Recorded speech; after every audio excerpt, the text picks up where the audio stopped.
This is our homeland. This place just signifies the importance of our people. We're up on the hillside, our foods and our land and our homeland. When my father's parents came up over the hill from down on the river and looked over this valley and saw what it was, and my grandmother said, "This is it." On a breezy day in April, the chirping of western meadowlarks signify spring with their migration back to this fertile valley just a few miles south of Yakima in Toppenish, Washington. It is in this basin where two men have come together, along with many others, to form a unique and successful natural resource collaboration to try to save the water, fish, farming, and forestry vital to the region. This is one of the big places that we struggle to get water delivered to. We haven't been getting the snowpack this winter. We haven't been getting the precipitation here in the last few months. The town on the Yakima Indian Reservation is a place with a storied history for both the tribe and the families who have farmed here for generations.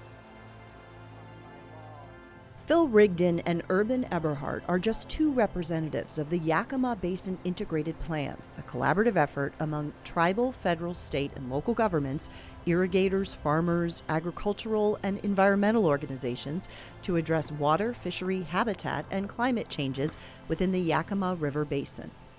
The plan is charting a new course in a region with a history of conflict. Our leaders were very hesitant when we started this, and now I watch them and they celebrate it. They are very proud of what we've accomplished, and that model is not talked about just in Washington State. This is talked about nationally, and that, to me, that's what makes me most proud. So how did we get to this moment in the Yakima Basin and other moments like it where diverse interests, with the help of mediators, work together to solve a complex natural resource challenge? It's very different from where we used to be.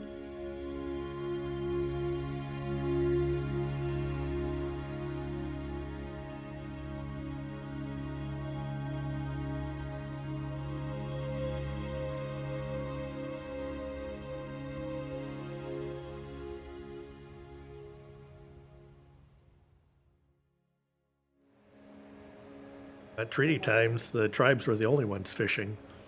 And the tribes thought back then that if they could maintain the rights to fish, they could survive off of that, along with their rights to hunt and gather their traditional plants. I think it was kind of late 1800s when non-tribal fishermen started fishing and competing for the resource. And after the state gained statehood, the state itself was trying to push tribes off their fishing grounds and make it more difficult for tribal members to fish in their traditional areas. In the mid-1800s, settlers began moving into areas now known as Washington State. Isaac Stevens, the governor and superintendent of Indian Affairs of Washington Territory, negotiated 8 treaties with tribes in order to move them from their lands. Not all tribes signed treaties with the federal government. Some had their relationship with the federal government recognized years later by executive order. Others are still seeking federal recognition. The treaties establish reservations for the tribes to live on. The tribes also reserve the right to hunt, fish, and conduct other traditional activities off their reservations. But for years, Washington state officials denied Native Americans access to fish off reservation, preventing tribes from fully exercising their treaty rights. Throughout the 1960s and 70s, tribal activists held fish-ins in defiance of state regulations, in a struggle that is now referred to as the Fish Wars. Native American leaders fished the Nisqually and other rivers as acts of civil disobedience. Nisqually tribal member Billy Frank Jr. was one of the tribal fishermen. He was arrested multiple times. I think about my father in the early 1970s, when he was growing up. He was arrested the first time at 14 years old. And I think about that at 14. Shoot, I lived a pretty good life at 14. I can recall still, as a young person, the fear of the WDFW law enforcement, along the river. When we would hear these big jet boats coming, it would always instill fear because, you knew that it was the WDFW enforcement coming, and they had a long history of it harassing tribal fishermen. We were young kids when all that happened. We knew that my parents were leaders in the fishing wars, Don and Jed and McLeod. And so whenever they did fish-ins or raised money or something like that, she raised money for the nets that were confiscated, the canoes that were taken. You know, she raised money for the wives and the children that were, when their dads went to jail.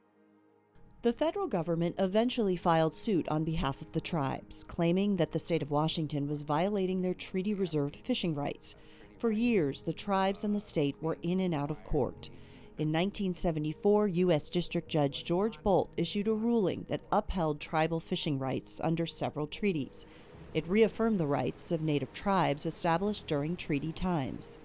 I can remember in my first fisheries class, somebody came in and there was murmuring and stuff, and it was 1974 was the announcement of the Boldt Decision, the recognition that they had a right to half the salmon. They had an ownership property right, and they had a right to co-manage with the state, so this was a big deal. And I can just remember at the time there were a lot of people in the room going, oh no, and I thought, that sounds kind of cool.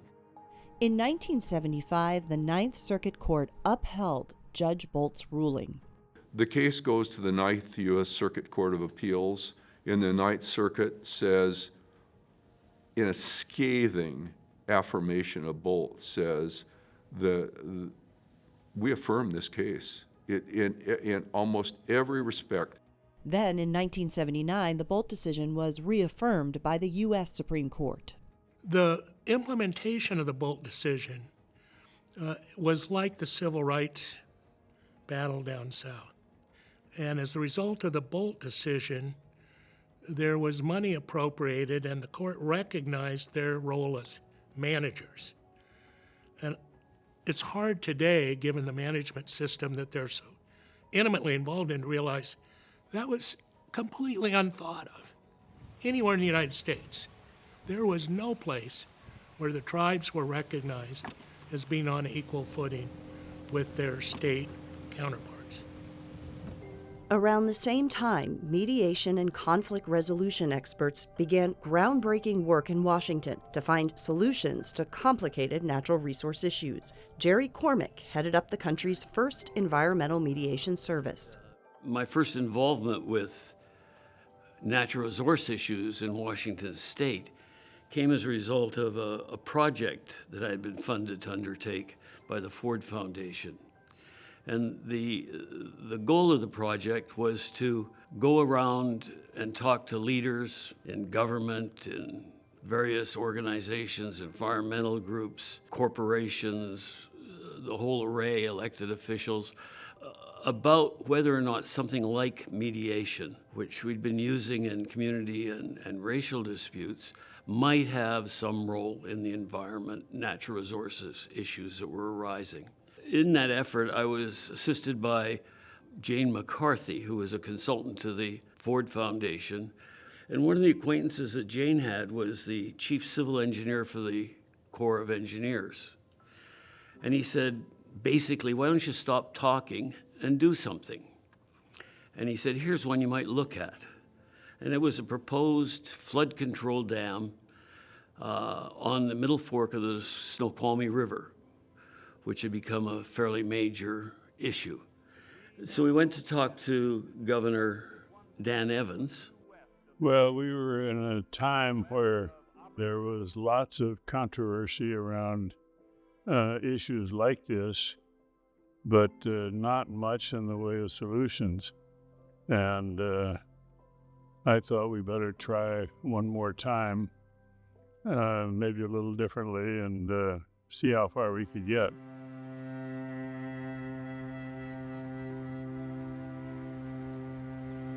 The Environmental Mediation Project successfully mediated what had been a 15-year controversy over plans to dam the Snoqualmie River.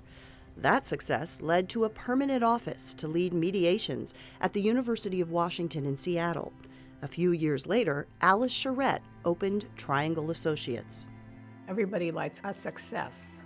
Future work comes from people saying, this really worked, and here's how, and this is what it felt like. And so If you were a farmer, you'd talk to other farmers and say, you could be part of this. This is okay.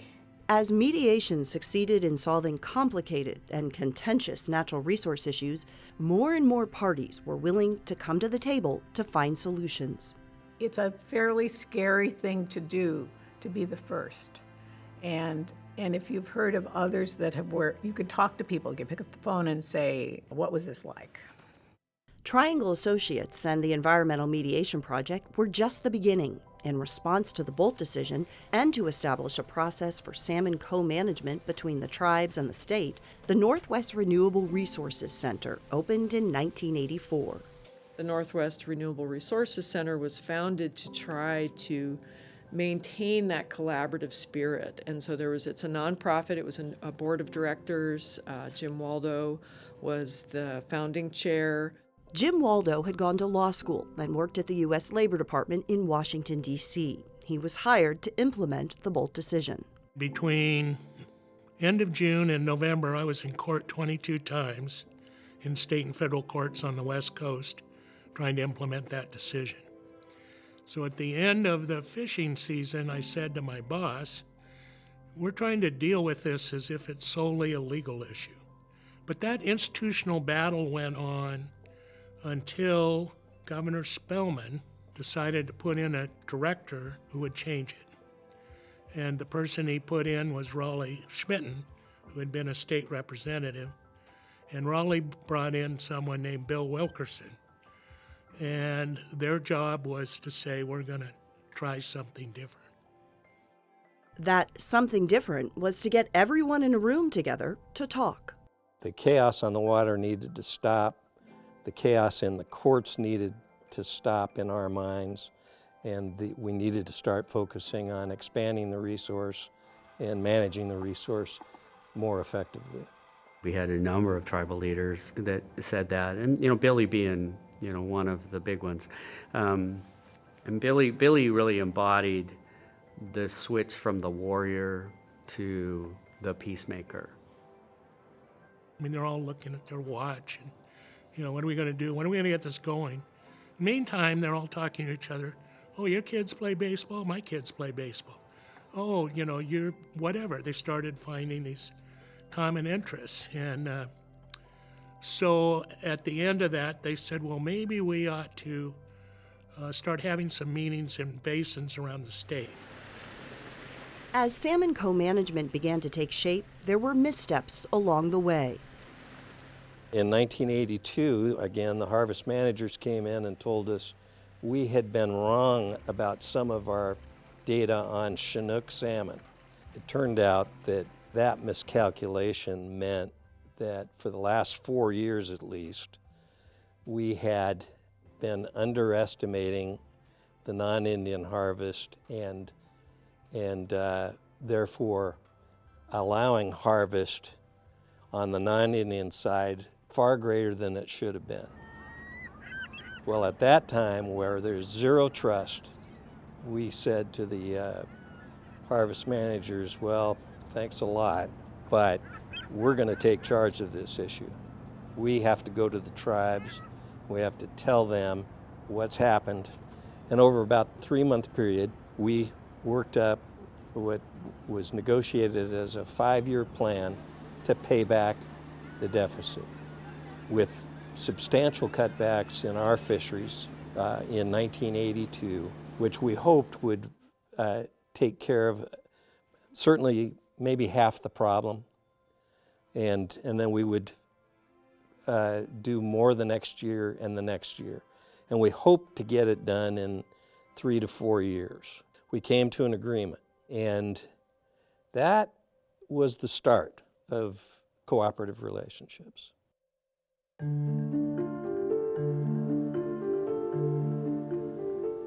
As the state began to work with tribes and co-manage salmon and steelhead in Washington, all sides learned they had much in common. We're from a rural community. Our people are dependent upon salmon. Our people are dependent upon the resources we live. And those values are important. Similar to the farmers in the valley. They're same community. Washington state and tribal nations had to work together to determine the allocation of fish each year between tribes and the state. Alternative dispute resolution is a field of practice that first assesses what the interests are and allows each party to work toward meeting the interests of the other party as well as their own, and creating an environment of collaborative problem solving. And all I did was take it another step. And here we are today. I'm 82 years old, taken at another step. And what with all of this content. Salmon co-management was one of the first collaborative processes that brought together tribes, Washington State, and commercial and recreational fisheries. That co-management relationship really changed the world forever in the state of Washington in terms of the possibility for collaboration and the use of alternative dispute resolution to resolve environmental conflicts.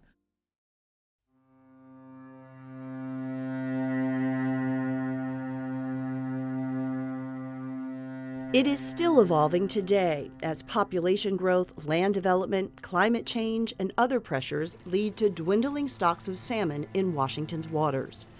Over the years, the number of private third-party facilitation firms grew, along with sole practitioners working in the field of mediation, facilitation, and natural resources. Washington State University Extension established a facilitation training program in the 1980s, and both WSU and UW had faculty and staff who could help resolve disputes. I was asked to lead a study about whistleblower conflicts at Hanford. So I brought in all of the best academic principles and assessed that and made a recommendation and put together a process that led to a 20-year mechanism that investigated and mediated whistleblower disputes.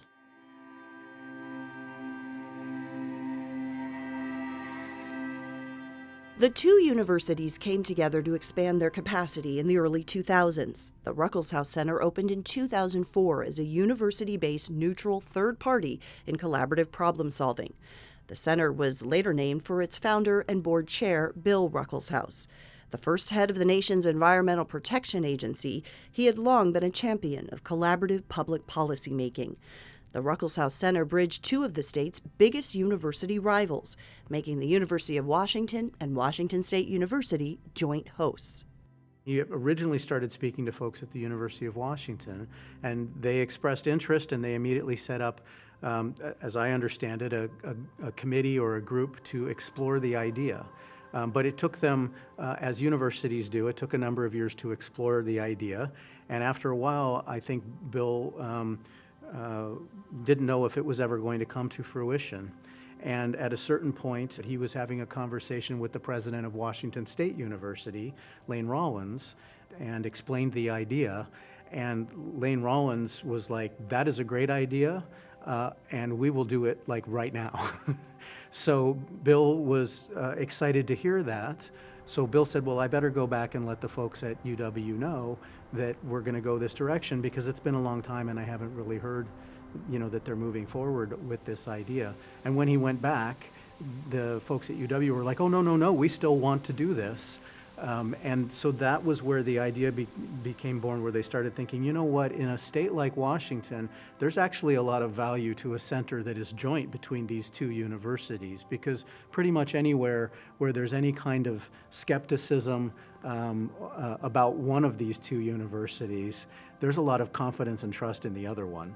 And if you come in with a center that is both crimson and purple, you have a lot of instant credibility across the state of Washington, which is what you need if you want to address complex policy challenges. The center has evolved into all kinds of issue areas that were more focused originally on natural resources, where now that is one element, and it's a significant element still, but now we're involved in health policy and education.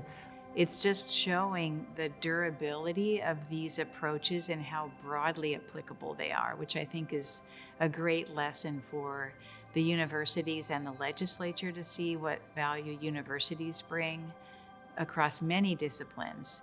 As collaborative policymaking grew, so did efforts to apply collaboration to a whole host of natural resource conflicts. It wasn't always successful, and the challenges were different in every situation. From the arid farmlands in the east to the frigid waters of Puget Sound and the forests in between, Washington State has no shortage of opportunity to build collaboration from conflict. Along with the development of salmon co-management between the state and the tribes, other relationships were beginning to form. In 1986, the Northwest Renewable Resources Center was asked to see if the alternative dispute resolution process could be used for forest practices. I remember Billy coming to me and saying, Jim, I need your help to come out, and not just me, but some other tribal people. I need you guys' help to go out there and persuade the tribes that we need to sit down and try to work something out with the timber industry. So when I first started in the late 80s, I was out in the woods as a dirt forester. There was a lot of fighting, and two great men, Billy Frank and Stu Bledsoe, got together. Stu obviously was director of WFPA, and Billy was Billy. I had just started at Port Blakely, and the president, Jim Warjohn, asked me to see what it would cost if we put 25-foot buffers on fish streams. So I spent 2 weeks in the office doing the analysis, passed it over to Jim, and he presented it. And a week later or so, these two gentlemen came into the little office in McCleary, Washington, and thanked me for it. I had no clue who they were, and it was Stu and Billy. And I didn't know what an honor that was. Just said, okay, I kind of did the job. And so that was kind of my first part in the formation of Timber Fish and Wildlife. The Timber Fish and Wildlife Agreement was a new way to manage state forests, allowing all the involved parties to develop forest practices that were more protective of fish, wildlife, and other natural resources, while securing a future for the timber industry. From Timber Fish and Wildlife grew more collaboration between what were once opposing parties and a new law, the Forest and Fish Law. The forest and fish legislation directed the State Forest Practices Board to adopt rules for forest and fish protection measures. Former Washington State Governor Gary Locke signed it into law in 1999. We now signed 2091.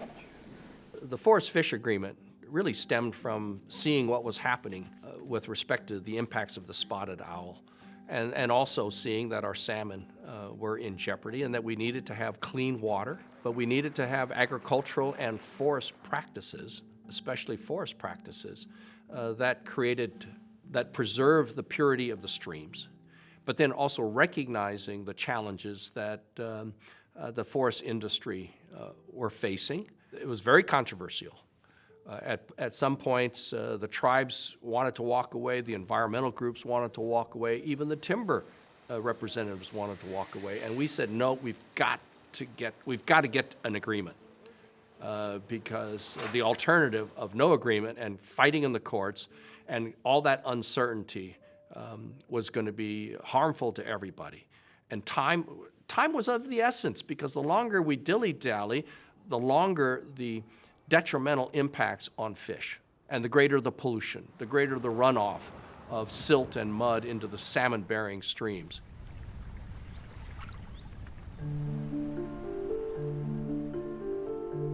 The Forest and Fish Law set in motion an historic science-backed habitat conservation plan for the state of Washington, endorsed by the federal government. The plan is one of the largest and most comprehensive pieces of environmental legislation in the U.S. and aims to protect salmon habitat while working with the timber industry, tribes, and environmentalists. Around the same time, cooperation to protect the Nisqually Watershed in western Washington began to take shape, but it was not without conflict. Governor Dan Evans' administration initially drafted a Nisqually River management plan in the 1970s. The plan would serve as a comprehensive guide to water management in the Nisqually River Basin. It established the Nisqually National Wildlife Refuge in 1974, renamed in 2015 after the revered Nisqually tribal leader Billy Frank Jr. But aside from the refuge, the rest of the plan failed to move forward. Part of the reason, the administration hadn't consulted with the people who lived and worked in the watershed. The plan was revisited in the mid-1980s, and a Nisqually River task force was formed with business leaders, the Nisqually tribe, and others who lived along the river. But those early meetings were tense. I looked at the tribe as very threatening and were our enemy. I looked at the Department of Ecology. My family had been farming for a number of years on the river. We pretty much did what we wanted to. We considered the river just a natural place to dump waste. We mismanaged our wetlands, just pretty much did a lot of bad things that were counterproductive to good water management and shoreline management. I was asked to serve on the committee, and I was scared out of my wits because I thought, you know, this is going to put us out of business. So I went into the first few meetings just angry, scared, wanted to do everything I could to sabotage it. A lot of people were very paranoid about what would happen with this task force. Would there be eminent domain? What's going to happen to my property? You know, what's going to happen to my business? Is there going to be a lot of new regulations I have to work with? And that's money, and that restricts my ability to do what I'm doing. But as the story goes, one meeting changed a lot of minds. One session, Billy got up and said, the tribe wants Wilcox Farms to stay in business along the river. The tribe wants Weyerhaeuser to stay in business and stay along. We want the farmers to stay on the river. We think they can be a positive influence, and we want them to participate. We want to be their friends. And he said it in a manner that I believed him. I really believed him. And almost overnight, my whole attitude changed, and then I became a collaborator. In a single moment, Billy Frank Jr., the charismatic tribal rights leader, did what he was known for, reached across the divide and built a bridge. There are a couple of things that always struck me about Billy. He was arrested 56 times and was a good fighter, knew how to fight, was one of the best fighters, but he also knew when it was time to stop fighting. And that was one of the things he would always tell me and others. It's really important to know when to stop fighting, and he knew when that time was. And he shifted gears in an incredible way to become this collaborative, bringing people together leader. And that's pretty rare and unique. And so there really was this galvanizing moment that Jim speaks to that I love hearing that story again and again, because it really is so powerful on how words can make a difference. And if you trust each other, that can really make a difference. And that's what it really came down to. It's, you know, it's difficult to put into words that moment when Billy got up and said that. It was Centaurian. It was, you know, like the Gettysburg Address or something. It was really meaningful and made a huge, huge impact. You know, I've heard that story my whole life growing up, you know, of the one meeting it was, and folks talk, it was Jim and my father really stood up together and showed that unity, something we've never had before between the farmers, the tribes, the collaboration and the willingness to work together. I think it's huge. The Nisqually River Task Force began working on what became the Nisqually River Management Plan. One of the things that it really changed my attitude when I started working with the management plan instead of against it was that when you begin to form alliances and friendships with former enemies, you know, you want to do the right thing. So we started taking care of things on the farm and trying to do a better job for the environment and for the fish, and have continued to try and do that, to sort of walk the talk and be good stewards of the land and provide for the fish and recognize how important they are to the tribes and to our economy.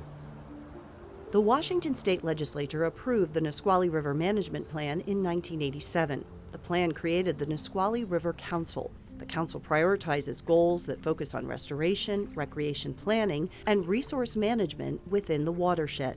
2 years later, in 1989, Washington State continued its work to repair its relationship with tribes. The Centennial Accord provided a framework for government-to-government relations between the state and tribal nations. Former Governor Chris Gregoire was working as an assistant attorney general when she helped then Governor Booth Gardner write the first Centennial Accord in 1989. I think it took leadership And the discussion started to emerge in the governor's office. How can we fundamentally change the relationship and recognize and respect the tribes? It was time for us to start working together, recognizing each other, helping each other, and so on. So that's really what led to the first Centennial Accord with Booth Gardner as governor. And then every governor thereafter really made a commitment that he or she was going to meet annually with the tribes. Ron Allen has been chair of the Jamestown S'Klallam tribe since 1977 and played a key role in the creation of the Centennial Accord. It was healthcare issues, it was educational issues, it was public safety matters and so forth. And it was land management, because many of our reservations were checkerboard reservations, so fee lands inside of reservations, etc. So lots of complicated matters that we were all wrestling with. So we said, well, why don't we meet regularly and talk about where we are and how well we're doing and improve that relationship. So that's what the Accord does. In a nutshell, it respects the sovereigns, it makes a commitment to talk about where we are right now, how well are we doing the state, how well are we doing the tribes, what are our issues, and what's the game plan moving forward. The Centennial Accord helped define the relationship between federally recognized tribes and the state of Washington, one that had been the subject of contention since the state was founded. Just a year after the accord was signed, a groundbreaking settlement resolved nearly a century of disagreement between the Puyallup tribe, the cities of Tacoma, Fife, and Puyallup, the Port of Tacoma, Pierce County, railroads, and around 400 landowners over land along the mouth of the Puyallup River in western Washington. The final settlement also included the state of Washington and the federal government. It was not popular. I mean, we had the Fife High School was filled with people that didn't want a settlement. John McCarthy was a newly elected port commissioner in Tacoma in the years leading up to the agreement. When I first came on board, I remember going to the port office and an initiative to roll back tribal fishing rights post the Boldt decision was laying on the table there. So that was kind of the tenure of the leadership. Was not really to recognize or respect what they had. So myself, the other new commissioner, and primarily one other commissioner decided that we needed to have a change in focus, that we should be focused on trying to resolve and collaborate with the tribe as opposed to taking all of our disputes to court. The relationships were contentious in the broader local community and equally contentious in the Puyallup tribe. The Puyallup settlement agreement came after years of negotiations between the tribe and the Port of Tacoma and other municipalities. The first time they gave us an agreement, this is what they wanted us to sign. So I'm reading that, and I go to an attorney. I says, this kind of looks like a termination packet, is it? Tribal members had rejected previous proposals in 1985 and 1987. 2 Puyallup tribal councils were recalled by their membership. Washington Congressman Norm Dix, chairman of the House Committee on Indian Appropriations, asked U.S. Senator Daniel Inouye, chair of the Senate Select Committee on Indian Affairs, to get negotiations going again. He came out here 7 or 8 times to help me with that effort to get that through Congress. And we got it through Congress in 4 months after the agreement was made. I would just say that whole process began with Norm, his instincts on his own, going and saying, this is something that's not tolerable, we got to fix it. I think it took us about 5 to 7 years in reality to get it done. We went through several tribal councils that were for negotiating were recalled. Political leaders came and gone, but the steadying force through it all and kept keeping people at the table was Norm. The version of the settlement finally approved by all the parties covered land claims and jurisdictional issues and clarified the tribe's role in fisheries management in the Puyallup Basin. The tribe received money, real estate, and economic development opportunities in return for releasing claims to other property along Commencement Bay. The settlement also included collaborative processes for land use planning, law enforcement, and habitat restoration within the local governments and the state of Washington.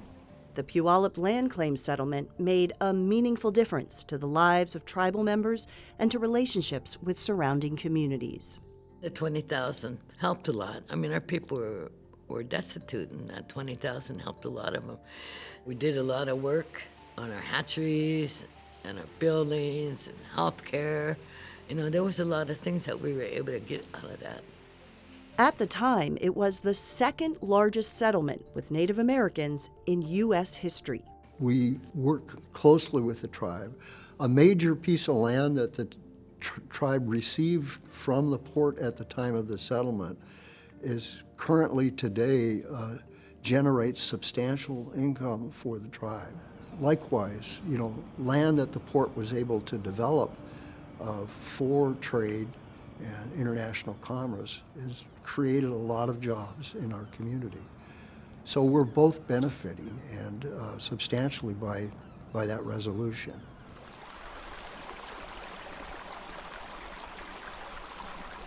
In 1998, the need for a more unified approach to salmon recovery on the west side of the state and the impending listing of salmon stocks under the Federal Endangered Species Act resulted in the development of the Tri-County Salmon Conservation Coalition. The coalition brought together local governments, environmental groups, and businesses in Snoqualmie, King, and Pierce counties to discuss habitat-related factors of salmon decline. It was a natural thing to talk about regional impacts because we shared transportation money regionally. We had to approve land use plans regionally. We developed an economic plan regionally. So when this came together early on, all of us had good relationships with the tribes. I think that the magic to that was that all of us were learning from the tribes. You can have relationships, but that are simply relationships. But then you have the relationships that bear the fruit of cooperation and collaboration and understanding. In 1999, Puget Sound Fall Chinook and Hood Canal summer chum salmon were indeed listed as threatened under the Endangered Species Act.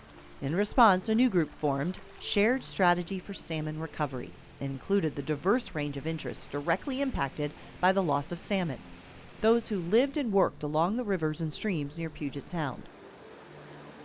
There had never been an endangered species listing covering a major metropolitan area in the country, and people were pretty worried about what that meant and so because there wasn't that experience before, people filled in the gaps of what they thought that would mean, and the business people in particular, some of the major corporations in Washington state were very concerned about its ability to basically shut down the economy in Puget Sound.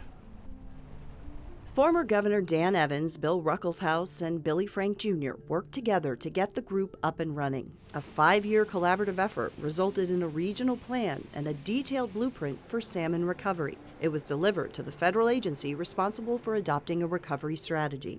That was unheard of. When we finished the plan, we claimed that it was the only plan ever created by the affected community and adopted by the federal government. Shared Strategy for Salmon Recovery highlighted the interconnectedness of Puget Sound and the challenges the Sound faced into the future. There was a groundswell of support or outrage, I guess, maybe, over the condition of Puget Sound, right? Our salmon are struggling, orcas are struggling, water quality was bad, stormwater, all sorts of things. This led to the creation of the Puget Sound Partnership in 2007 by Governor Chris Gregoire and the Washington State Legislature. Thank you, Mr. Chairman. About a year ago in December, the governor announced the Puget Sound Partnership. The goal of the partnership was to coordinate and lead a collaborative effort to restore the Sound. In many ways, the partnership was a culmination of years of work on salmon recovery and Puget Sound protection and restoration, and the realization of the delicate nature of the Sound and the cumulative impacts of population growth, development, and climate change. It was the first big collaborative effort on salmon, and it was Snohomish, King, and Pierce counties. And so that led to the shared salmon strategy process, which in part led to the Puget Sound Partnership. The Puget Sound Partnership's role is to be a coordinating agency that really does bring all of the players, whether it's tribes or community groups or local governments together, state agencies and federal agencies, to all be moving in the same direction. And that's a very big task to take on. The partnership continues today as a working example of collaboration between all levels of government, private sector institutions, non-governmental organizations, and others. To the east, the issue of water has brought both contention and collaboration over the years to areas like the Upper Columbia, the Walla Walla River Basin, and the Yakima Valley. Water availability for people, farms, and fish is especially challenging in the peak hot and dry summer months. In order to have good, clean water, you also have to have good, healthy soil, good natural resources. And one of our elders used to always say, I'm looking for cold, clear water to drink, not only for me, but for everyone.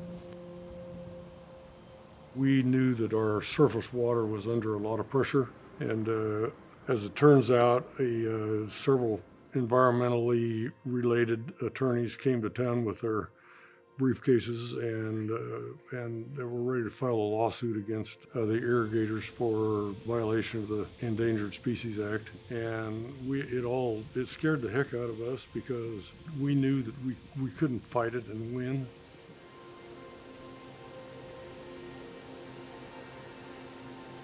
In the Walla Walla Basin, the work is complicated by the fact that the Walla Walla River flows from the mountains of Oregon through Washington, where it meets the Columbia River. There isn't enough water in the region for the amount of people that have legal rights to it. The Walla Walla Management Partnership was created in 2009 and brought together irrigators, the Confederated Tribes of the Umatilla Indian Reservation, governments, environmentalists, and other interests living and working there. It was an interesting evolution from the early, last 20 some odd years, where we started with watershed planning, House Bill 2514, that allowed locals to develop water management plans for their watersheds. And that process resulted in a very nice watershed plan that dovetailed great with the Salmon Recovery Plan. And then from that emerged this process. Well, how are we going to implement it? Well, let's create this partnership. And let's create the authorities to bank water and trust water and conserve water and implement strategies. And it, just wasn't that big of a success. We weren't doing anything except having these meetings once a month where we just sit around and argue. And the best thing we did, we finally got sick of the meetings. We just meet for an hour, do whatever we had to do, and then we'd all go to the Green Lantern Tavern and drink beer and really talk about the issues and stuff. And I could tell the tribes were not really happy with what was going on, because they were clamoring to put more water in the river, which I don't know where we're going to get more water. We can't give up any more water. The farmers can't. There's no water to give up. I spent a lot of time going over to Walla Walla for these monthly meetings with the partnership members, and at one time served as vice chairman of the partnership, and even shared salmon with the folks involved in that partnership, to hopefully have them understand, the relevance of salmon to us. You involved the local water people. They just didn't want to upset the status quo, that they just want to protect what they have. But some of the things that we tried to impress upon them is that there needs to be better, efficient ways to manage this water.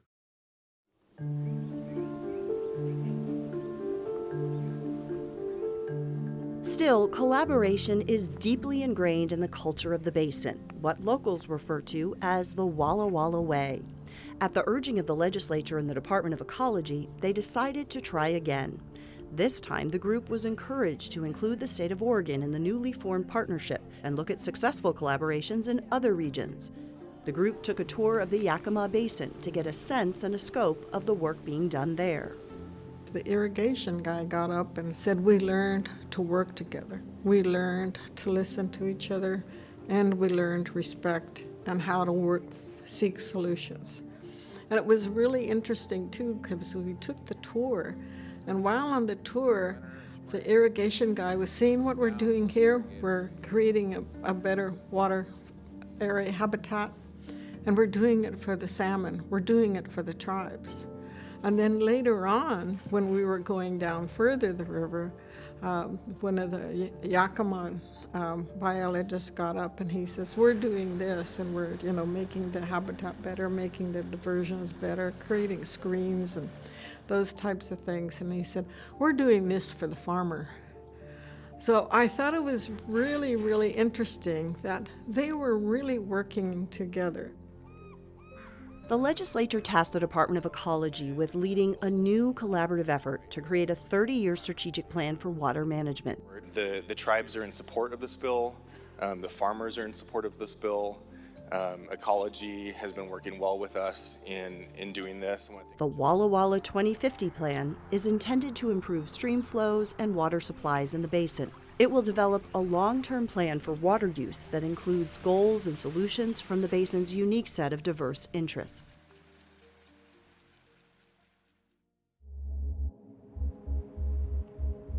Not all natural resource collaborations have resulted in successful partnerships. Not all successful partnerships have been perceived in the same way for those involved. Part of whether you're going to succeed is understanding human nature, not just generally, but of the people that are involved. And remembering that the process has to take them as they are, as opposed to how you would like everybody to be. Collaborations with tribes bring forth tensions from past historical wrongs. The work still needs to be done.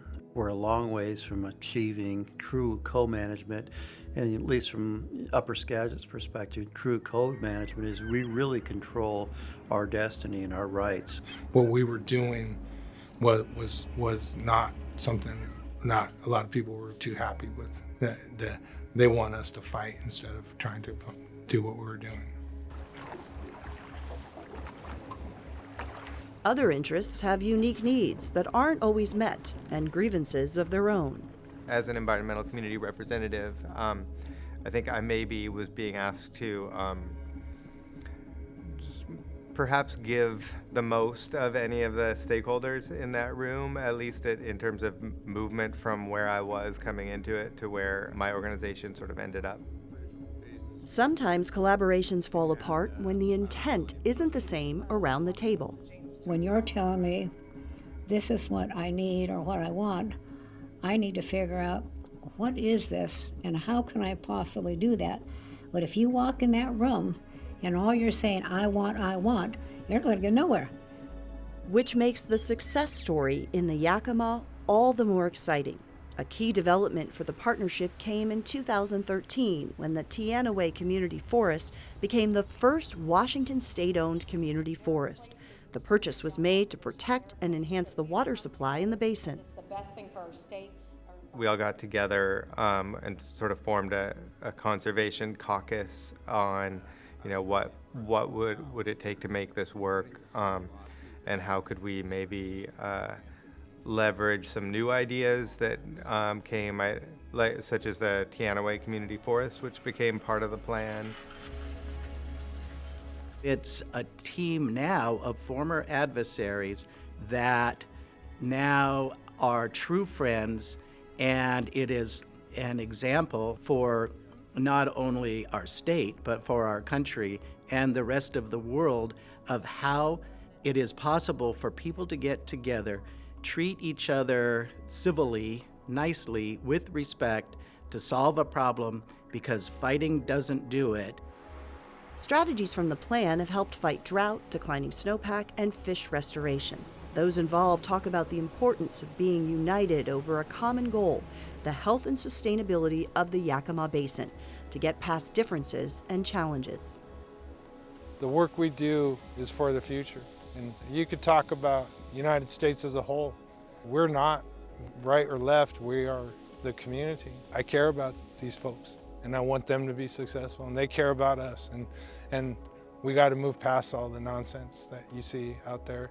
And I think places like this that have hope for is what we need to look to.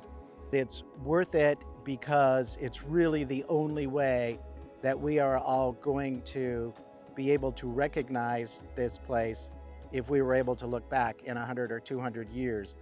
We have set in motion the processes that there will be enough water for fish and wildlife. There will be enough water for agriculture and industry and municipalities, but it's only through successful, positive human interaction, trust, and respect.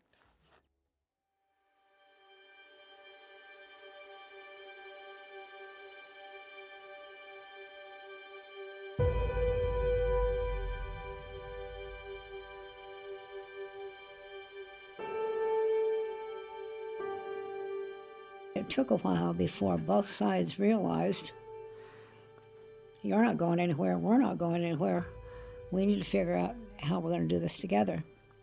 But how can we better get there? If you're frustrated by what's going on, let's take a detour. Let's find a better way. Maybe there's a path that's not the one that we're on that can better serve us. But at every moment, you can never give up. That's what this process is about. You give up, you get nothing. You really, really need to have the right people at the table.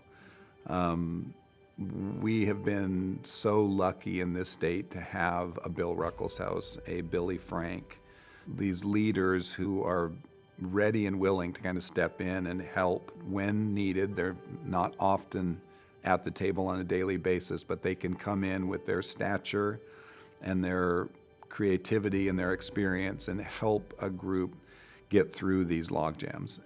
My dad had this phrase that he said, we have to keep everlastingly at it. And he was talking about democracy, but that's exactly right about these collaborative processes, is that they're not, okay, we're done. It's an ongoing, everlastingly at it sort of effort. And that is hard in this day and age where we have political turnover and university leaders turnover. I look forward to the future. I look forward to the relationship with the Wilcox family.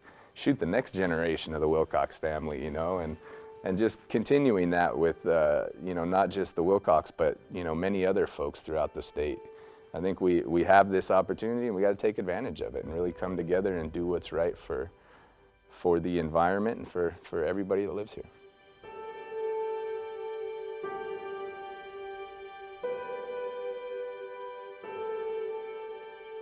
And the work continues with an ever-evolving world facing the effects of climate change, conflicts abroad, racial tensions at home.